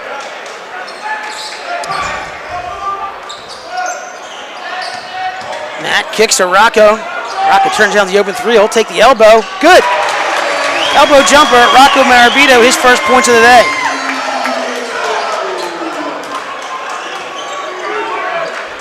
Just taking what the defense gives you. Good shot by Rocco. Cottrell, number 3 for Roman, having a real good day. Says this young man. Cade Goss. He's going to fire. It's heavy. Johnson, a late closeout. 6 minutes. Ryan hold 2. Rocco. Oh, he's going to try to make some space. He gets stuck underneath. Ball's blocked. Got himself all jammed up there. Uh-oh, you had him early. Here comes Reed. A little late. Nicely done by Williams, and here comes Matt Williams. They're going to get it in the hands of Darren Williams. I'm sorry, Matt Johnson. They're going to get it in Darren Williams' hands and slow it down. Yeah. Roman's man now, right, Joe? Yeah? Yes, sir. Okay. I like Matt it. Johnson a little heavy. He's waiting for the... Little slop going on here early in the third quarter. Nice. I love that play. And that's Reed. I love that play. That extra pass is pretty, right, Coach? Yep. Last time down, I was expecting Ryan to get in a set. It didn't feel that way. No. Let's see what they do here. Ryan down 1 here. They go back to Old Reliable, and they're going to get a foul called on Sammy Jackson. And that's his 3rd. And I missed that. Sammy Jackson with 8 points. And Sammy's going to sit down. And number 15, C.J. Miller, checks back in. Murray. Ooh. That looked like I'd be calling for a double drive. Darren Williams from way downtown short. Good rebound by Murray. Murray goes aggressive and he draws another foul. Jaden Murray rewarded with... I got an update, Ted. Judge up 8 after 1. There you go. What I misreported earlier must have been a live score, not the end of the first. All is right in the world. That's the 4th foul, number 15. CJ? CJ. And number 24 checks in. Malik Hughes.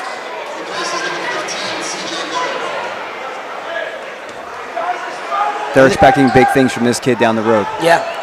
Malik. What year are you in, Joe? I believe he's a sophomore, Coach. Murray makes both. He's a big body. Look at him. Yeah. He's got a little more growing too, right? Yeah, he's got a baby face. 40-39. Ryan holds 1. Roman with the ball. Cottrell. Good defense by Williams. Nice hedge. And they get hands. Nice job. Here comes Thomas. Gets it to Williams.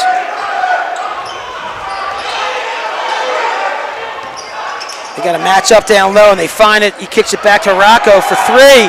Rocco Morabito! Ted, I know you do so much for us. How many assists does Forward have? I don't have that. Oh, all right.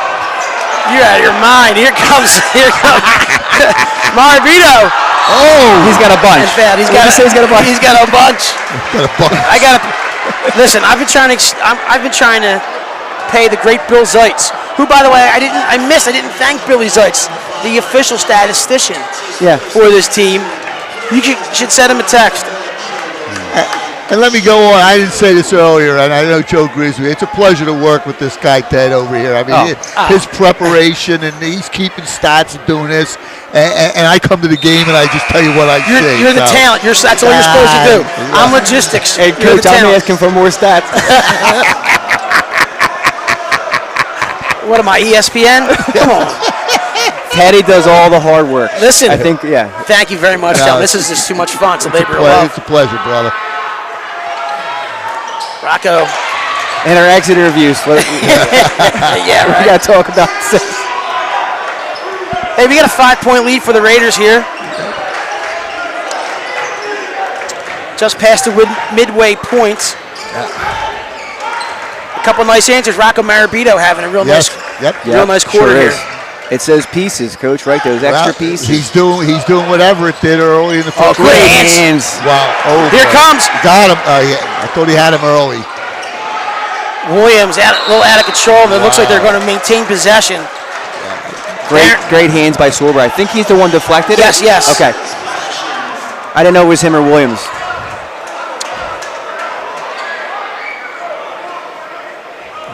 .325 left, a 5-point lead. Darren Williams going to pull the trigger. They're going to. Interesting to see if Roman scores again, if they get into some pressure, because they haven't been able to get into it because they haven't been scoring. Is that jumper there for Thomas? Yes, it is. Yo, the Mitchell roll. Coach, you have to answer this question. So, Sorber's inside presence. You don't want him getting the ball in the block, and then he starts making 15-foot jump shots. Timeout. Then you take a timeout. That's Cottrell. He's going to. Wow. He's going to shoot right over Darren Williams, and that's a big three for them. Okay. I have him at 15 points. He's lights out. Yeah. He's lights out. He's a veteran player for them. Came back last year. What is our timeout situation, Ryan? I know Ryan's taken 2. Is that? You have 5, right? Speaking of stats, Bill, Ted, what do you I got think for Chris Roman? took at least 2 as well. He might have 3. Okay. Yeah. He just, Now, I think that one was more of Ryan's been on a run. I feel like he has to get him set defensively. Okay, I think fair Chris enough. is worried about defensive end. But Cottrell, what a big-time game he's having today. Yeah, right? he is. Yes, on the stat sheet, on his points, 3, 6, 9. 15, so you think McNesby's going to come out and give him the hard trap off the first pass? What That run and jump you is going to do work. defensively? I don't know, Coach. I actually think I won't answer a question because I don't know. Okay. But I would like to see Ryan do more of that zone. I thought that gave him fits in the start of the game. It Then they started definitely making threes, and Joey came out of it. But no reason you can't go back to it. yeah, Okay, no problem. I think the run and jump might be a good call here. First pass, they're in the 1-3-1. 1-3-1 now, yeah. 2:45 left. Sophomore Matt Johnson on the ball to Darren Williams. Interestingly enough, gentlemen, both Russell and Everett not seeing time yet in this third quarter. Right.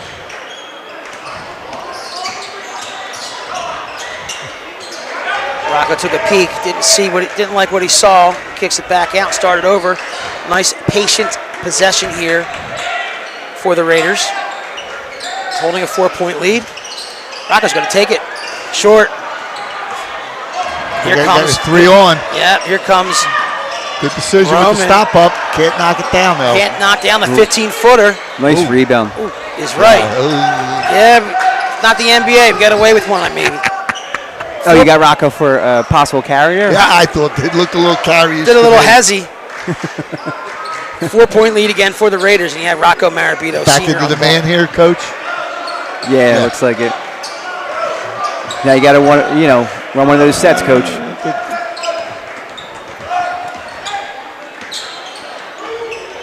Murray finds Sorber with the seal. Tough Sorber with the pass. hook.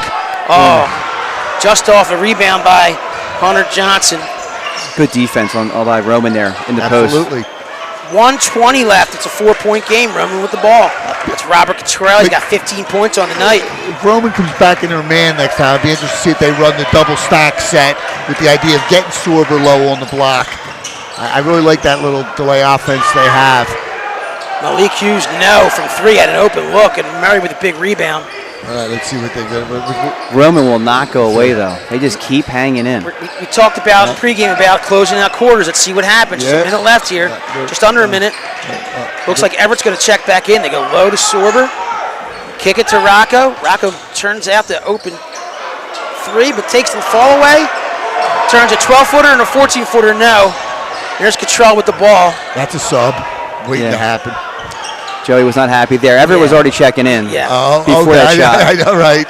Oh, that's a nice fill by Murray. That's a bad turnover. Yeah, absolutely. It's a real big turnover in this game. 20 seconds left. And he's playing well. You just don't want to see that lose the ball that close to the basket. That's what Murray does, though. Yep. That's Jaden Murray being alert. Fires a ball into Sorber. Sorber tries to create space, hops, puts it up, and gets fouled with 3.8 seconds left in this third quarter. Gentlemen, grade the end of this quarter right now. Give it a grade. I mean, Sorber's playing really good, and I don't mean the dominant type of Sorber we're used to.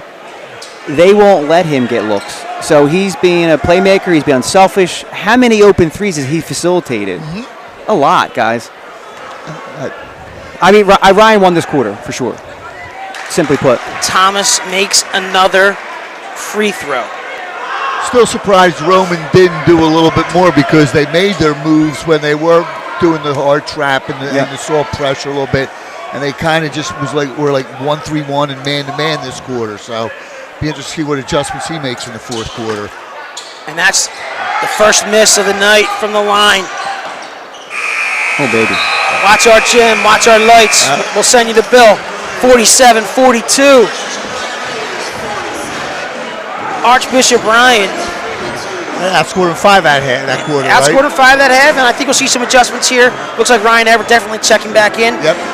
Nice quarter, nice run by Rocco there. Yeah, I think Murray's coming back in now too. Looks like he's comfortable with the Murray Matthews switch and the Everett Morbido switch. So I wonder if that's really what we're going to see in tightening up that rotation. What's that, 7 or 8 now? Guys rotating. Yeah, 7. There ain't a whole lot more of the season to play with here, Joe. Yeah, right. Get Darren Williams at 11 and Sorber with 14. Ryan Everett with 10. Those are the players in double figures for Archbishop Ryan here. Now, Coach, when you were getting ready for gearing up for the playoffs, by that time you have your rotations, your time down. Was it about your personnel, or did you have a magic number that you always seem to gravitate toward, or was it about the kids?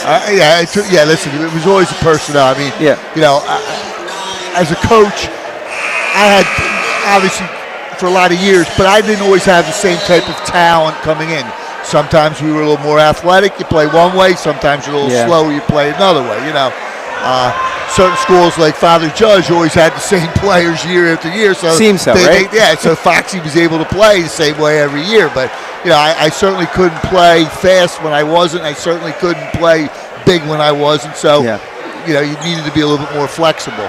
But by now, you're right. You should definitely know what your rotation is. Joe, I don't care what you guys are talking about. I still haven't got my Pelian water yet. Well, it's here, dude. I didn't know when to break into the conversation. Well, you left. I'm sorry. Some of us have old bladders. Coach, you didn't have Johnny Donch every year. You know what I mean? That's you, dude. Oh, all right. Yeah, I didn't have John Donch every year. Thank God.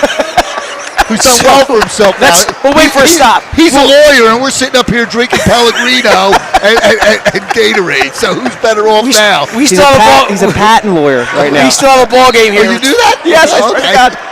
Sorry. No, there's a basketball game going on tonight. I'm sorry. Coach Heimer. And listen, we haven't even gone into the other room yet for the adult beverages. Oh my so goodness. It's Pellegrino and it's Gatorade. So but it's tell me like what you think about where did you it. get the bottle? Did you bring the bottle from the because woods at your house? Yeah. It was in a paper bag. I was sitting down. The first thing you got to do is talk to Johnny Donch and get the patent on this. Oh my goodness. Teddy's like, who the heck is? Yeah. I'm at a loss. Big possession here, actually, back to basketball. Get back now. to basketball real quick, but could. Ryan gets a stop here and can go convert. Ryan's a man-to-man. Yep. Oh no, they're not. They're in a matchup. They're in a matchup. And now, Coach, this is a different look. We have Sorber high, right? Yes, it was. Wow, how did that not go down for them? Thomas got the rebound though. And he can't believe it. Right.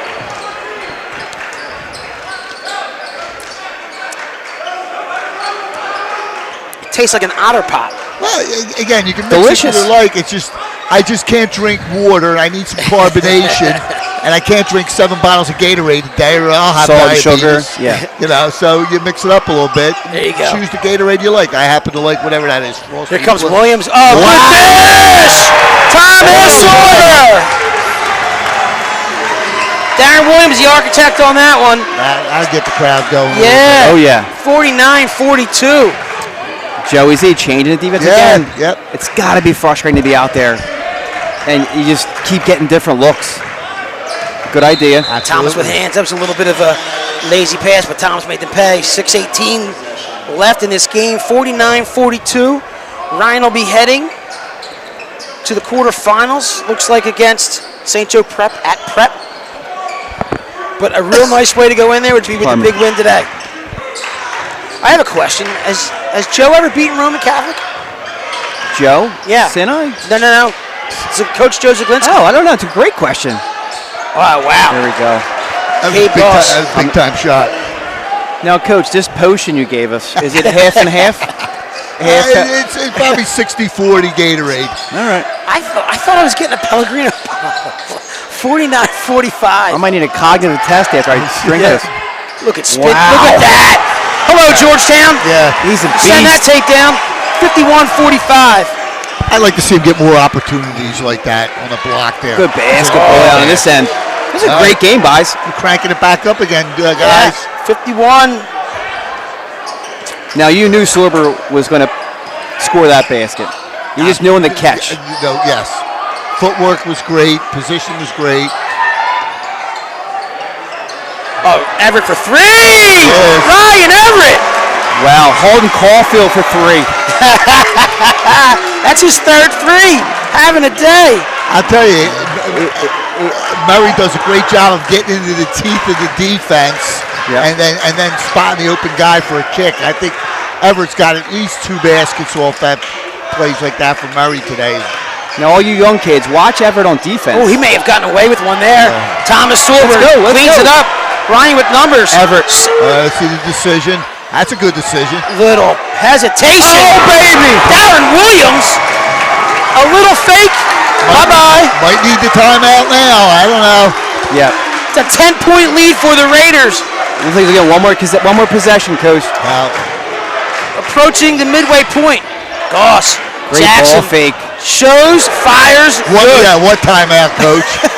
Yeah. What a great ball fake. Yeah. So you young kids out there, if you notice when Sammy Jackson caught that ball, the defense was running at him. One little ball fake, and next thing you know, wide open three. So Ryan takes the Intelligent play. timeout. 57-50. 4:11 left in this game, and it has been a lot of fun, boys. Oh, yeah. Up and down and up and down. You Coach- don't want this to end, Ted. I know. Coach, say what's on your mind. What's on my mind? You just made... Talk about the potion. Well, if you're again, stuck. I would not. I don't know that I would take a timeout with the 7-point lead, honestly. But as I said many times, I value timeouts more than I did the electric bill. That's why sometimes there's no electricity in the Heimerman house. One of the things we talked about managing the game. Might that be Coach just having his fingerprints on the game a little bit more? Listen, if they're going to come down now and be a little bit more deliberate on offense, if that's the message he's got to get across, then it's a good timeout. Listen, he takes a shot. If this team takes a shot with 3:20 left in this, right? They go from 4:11 to 3:20. Get a layup. Get to the hoop. Get some points. Should be deciding what topping you want on your pizza. You know, after all these broadcasts, I can't believe no one from Pizza City sent us anything. Okay, we got a set play coming in here off the timeout. Yeah. There you go. Everybody out. Job. Oh, no foul, but we'll take it. Now it's a great timeout. Yes, it is. It's a great timeout. You scored off of it. But again, let's see how we run the rest of the sets now for going into the last 3:30 of the. Ooh. Silver's got 20. He had him, Coach. That was there.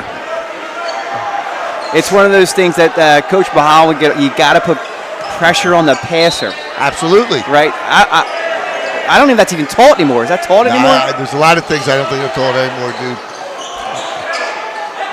Edwards, Jackson. Nice job. No. Thomas with another rebound. Tries to find Everett. Unnecessary. Thomas knows it. Goss. Cottrell. Jackson pokes. Two guys, see? Good hands by. How many deflections? A lot. He has quite a few, yeah. Ryan was lucky there. Somebody Yeah. should have got an open look. Defensively, they were in bad position. 59-50. getting ready to get into my Pelly and Gatorade coma here with 3:30 left. Spin, jumper. Tough move. Yeah. Nice rebound. Good look. Good look, though. That kid can make that shot. Yeah. You know, That's Travis. guys, talk about just the look real quick. We're 3:19 in, but Yeah. this team just looks so much bigger. That's what Jackson does to the addition to them?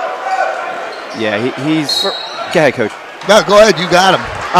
What I was going to say is, Ted, it's a different feel because on the offensive end, on defense, he's their anchor, right? Similar to Sorber.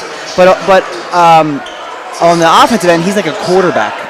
The ball goes through him almost every possession. More like the guy from Denver, right? The Joker Correct, type thing. yes. Is that what you're saying? And he's so skilled. Here they come now. Let's see how Ryan handles this now. The 3-minute mark. Archbishop Ryan up 9 home in the PCL finale. They go down to Sorber, double teamed immediately. Ooh.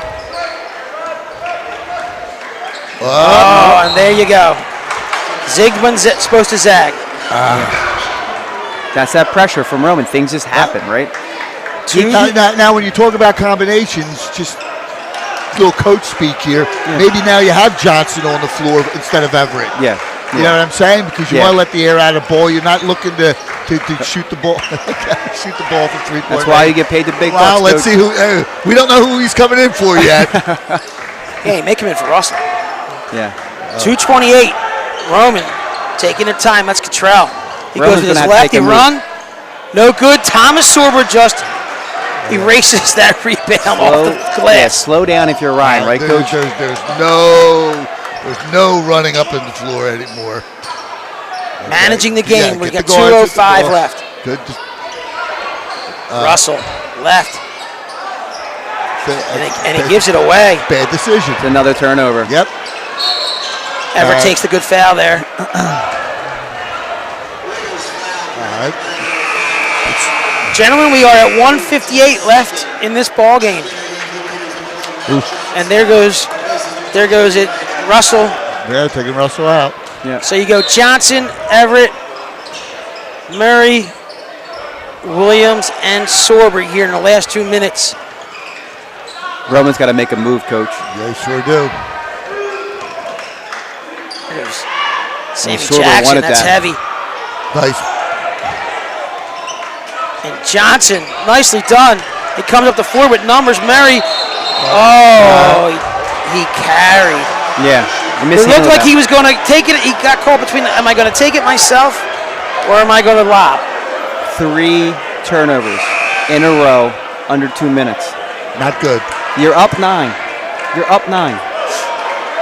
This is Slow where down. they've Eat the clock, right? Yep. Preserve the lead, Your right? opponent is no longer wearing purple and gold. It's got numbers and they're going down. Yeah. 135, up 9, Archbishop Bryan, but Roman has the ball. He can cut it to 2 possessions with a 3. There's a show, there's a go, and there is a bucket. Timeout. Nope. Jackson. Ball in Thomas's hands. They don't want to foul him. There I'm using one of my timeouts. Williams for 3 to bury the game. No. Ball kept alive. Johnson with the floorboard. Nice play by Murray. Minute 5. And crowd. Joey's pleading with his team. Yes. A little bit anxious here. On Academy Road, 59-52. Ryan looking to see this game out. They get the ball to Thomas Sorber. You can't double Sorber, right? Well, That's the problem. You can't double him. He sees right over it. They got to start. What is it now? 5 free throws with the timeouts? Correct, with the free throws situation? Yeah, one more to give, Coach. They got to start That's fouling. 4 fouls on Jackson. Here comes number 1, Samaj Robinson for his first appearance. He's looking to foul. He's looking to foul. Yeah, absolutely. They go in the backcourt to Johnson, and they foul Johnson, the sophomore, right away. I probably put the ball in. We're going to put the ball in. Oh, that was it. They're at 4. I'm sorry. Yep. Let's see how Ryan execute with the 1 minute left and the 7-point lead. These are the things, Coach, they tried to clean up from their previous mistakes in closing games. Williams was fouled by number 24, Malik Hughes. Now, Coach, go back into why you wanted Johnson back in there at the close of the game out. Well, I think he's a little better ball handler, and if you're going to run any type of delay, you want a little better ball handler on. If I'm looking for shooting, then I would have Everett on the floor. But again, I thought when we talked about that at that point in time of the game, we were looking more for steady ball handling as opposed to points needed. 7-point game. Darren Williams on the line. He's short on first. And you know I agree. I want a ball point guard out there. True point guard. Big attempt for the senior in his final regular season game here on Academy Road. 1,000-point score. Short again. Oh, baby.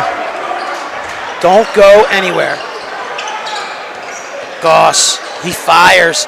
Heavy.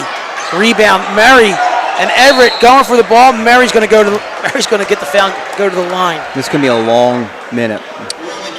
We're at 49 seconds. Ryan's still up 7. See, from an offensive viewpoint, if I'm roaming at that point, I'm driving the ball to the basket. Probably going to be able to get the layup because Ryan shouldn't foul you, and then you call timeout and set your pressure on. Yeah. You need a basket. You don't need a 3. Any variety, right? Again, in my opinion, that's what I would do. Jaden Murray makes and he a had big space free there. throw there. Cabe had space there. He did have a good look. He opened 3, but he could have coasted right in. Drive it to the basket. Let's score. Let's call timeout. Yeah. And let's just keep the game alive as long as possible. 2 big free throws by Murray. He's been steady today. I don't think he's done anything really spectacular, but he's had a steady game. 43 seconds. The shot by Jackson. That is big shot. Dead. No timeout. Bullseye. Oh, there. Jackson's got 4 threes. And 16 points. How tall is he, Ted? He's taller than his brother. On the card, it was 6'5". Yeah. He looks a little. He looks like a baby, don't he? Yeah, a little bit. He's like a baby face assassin, and he's a big kid. Yeah, look in the huddle. He's got to be tallest kid, second tallest kid, and he can shoot it. Want to thank some people for checking in here with 37 seconds left. The great Ryan Haney, my original partner in crime, checking in. Also, Mr. Mike Barnett, president before Joe Sanginetti, and my good buddy Ryan Simmons, all things media here. Good to hear from you, Mr. Simmons. I do have a score update. Looks like Father Judge is in LaSalle. The game's 36-30 at half. Okay. Good game. LaSalle's up 3. I was impressed. Actually, LaSalle's guards, they were young. Yeah. But when he played that kid McCoy, and then your guy, Hawley's son, that was they could sneak somebody. We got to get out of this. There's 37 seconds left. His dad was a pretty good player. Is Hawley around your age? Yes. Too? Father? He's my year. Good player. Here you go. 2-possession game. Yep. Ryan inbound under the basket. Jaden Murray pulling the trigger. Finds Sorber, and they're gonna foul Sorber. I like that. I want him on the line, Teddy. I think we do.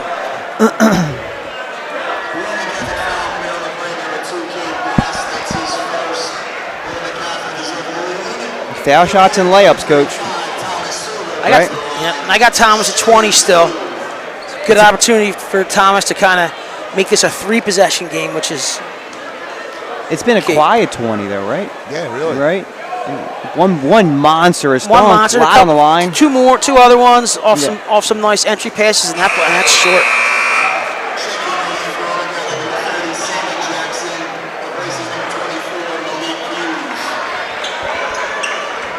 And Jackson checks back in, so 35.4 seconds, 61-55. Coach, same thing. Just get down there and get a basket. I would try. Yeah, I would drive it to the basket now. Goes down. And here come the Cahillites. Because if you miss the 3, you're probably done. This is Cottrell. Matched up with Johnson. Johnson on the switch.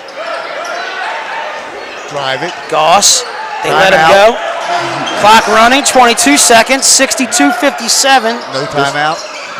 And I think they're going to foul Sorber. What, Roman doesn't have any timeouts? I don't believe so. I think they would have called it there. Okay. 62:57, 18 seconds, and Thomas Sorber again to the line. And Archbishop Ryan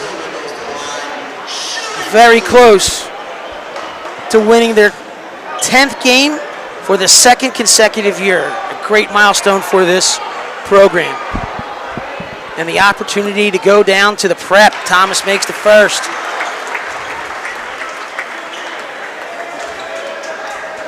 Can ice it here.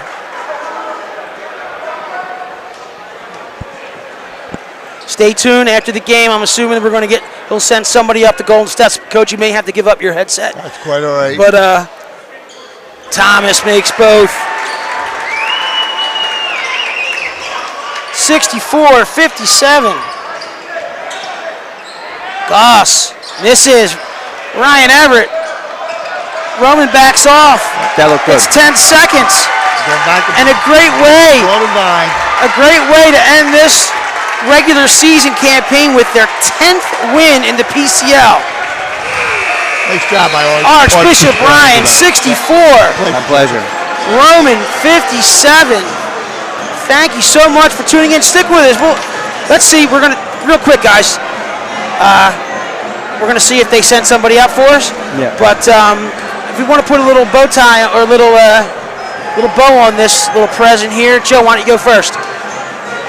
Tough win against a quality opponent. You have to be happy with the way you played. Wasn't a perfect game, but a lot of good things. They'll watch film and get ready for prep.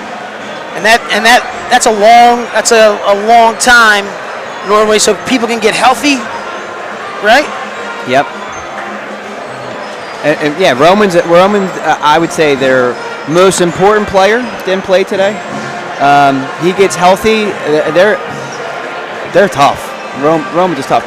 And the other thing too, I want to talk maybe, Coach, before you go, is think of all the talent that left Roman last year that are playing right now, not in college. They're playing at big time Division I programs. Well, listen, it looks like we're going to get the person that's in charge of this program, Joe Zaglinski. I'm out. To spend a few. Thank you, Coach. Okay. No, you don't go anywhere. Just going to hand your headphones over to. We got Thomas as well. Let's go with. We'll go with you first. You go both at the same time. Joe, you want to give? We're live here. We got Grace doing the camera. We're going to have Joe Zaglinski and Thomas Sorber. Thank you for making it up the steps, fellas. Hey, listen. 10 wins in this season. Congratulations. That's 2 consecutive years. What does that mean to you in the program? No, it was a huge win heading into the playoffs with our momentum. I thought we were really together today. Winning 10 games back to back, it's a huge accomplishment for the program. Beating Roman, I don't know when the last time it was. I was going to ask you that question. Have you ever beaten them? No, I don't. I think it's been, I don't know, 20, 25 years, maybe more. Right. So that was huge to get that monkey offer back and head into the playoffs with some momentum. And we have to ride the big guy. Continue to do that. The big guy's right in front of us. Your game has just developed so much in the last few weeks. The season seems like it's long, but it's really short. Mm-hmm. Just tell us a little bit about maybe what this win means to you, and then looking forward to the playoffs. I feel like this win means a lot for us. It gives us a good start for the playoffs. We gotta come in. What's our first playoff game? Friday. We gotta come in Friday. Try to get that done Friday and see what we Friday looks like we're headed down to St. Joe Prep. But real quick, what I wanted to ask, and you can both answer this question, but I'll start with you, Coach, is had some really good Ryan Everett had a great night tonight. Rocco Marabito had a good 4-minute window where he scored points, and tell us how important that is. Yeah, that's, we need our role players to step up and have those runs. Ryan came out in the first half hot, but he's making plays all game. And, it just opens things up for Thomas and Darren, if those guys can step up and make shots and, more importantly, make the right plays. They don't have to be the hero, just play the role. And, Thomas, it looks like you're willing to share the basketball in those cases. Mm-hmm. Yeah, definitely. Everyone just comes in and tries to play their role, and then we just have a good game. If everyone comes in and play their role, then we end up winning the whole game. That's it. Well, I know everybody in Raiderland is so proud of you guys. 10 wins, 2 years in a row. We're going to a 4-5 matchup. We're going away. You guys are playing with sense of urgency, and it's just so I think you guys are as optimistic as everybody. So we wish you all the best. Any last parting words, Coach? No, I appreciate you, Teddy. All year long, this is great for our program and, to get the alumni connected. So thank you for all you do. And thank you, and a good turnout for your alumni base. Great. Thomas, any last words? Let's go. Let's go. Get ready for the playoffs. Thomas Sorber, Coach Joe Zaglinski, thank you so much for walking up the golden steps and spending some time with us and just get a chance to share what, first of all, what a great, I have Joe Sinline getting Joe back on the headphones and Joe, what an eloquent speaker young Thomas is, and he talked about he's a great kid, man. Talked about sharing the basketball and how important it is. I was joking earlier. How many either assists he had or finding open guys, even when they don't make the basket. You can't really double him because he can see over everything. Right. And he's such an acute passer. Again, this is all goes back to training as well. Joey Z has those guys in the right spots. How many times did the ball go into Sorber and he's looking opposite angle for that three? So, great night for him. Way to end it here at Ryan. The fact that he's willing to share the ball like that, yeah, it's contagious. And it's not always been a guarantee. So he's still willing to share the ball. Those guys finishing in good roles. Ryan Everett with a real good game tonight. Yeah. Marabita with a good game tonight, and obviously Sorber and Williams. 64-57 victory. On behalf of Coach Mark Heimerdinger, Joe Sinai, this is Ted Westervelt signing off. And remember, adios. We are AR, and we hope to see you down at the prep on Friday. Take care, everybody.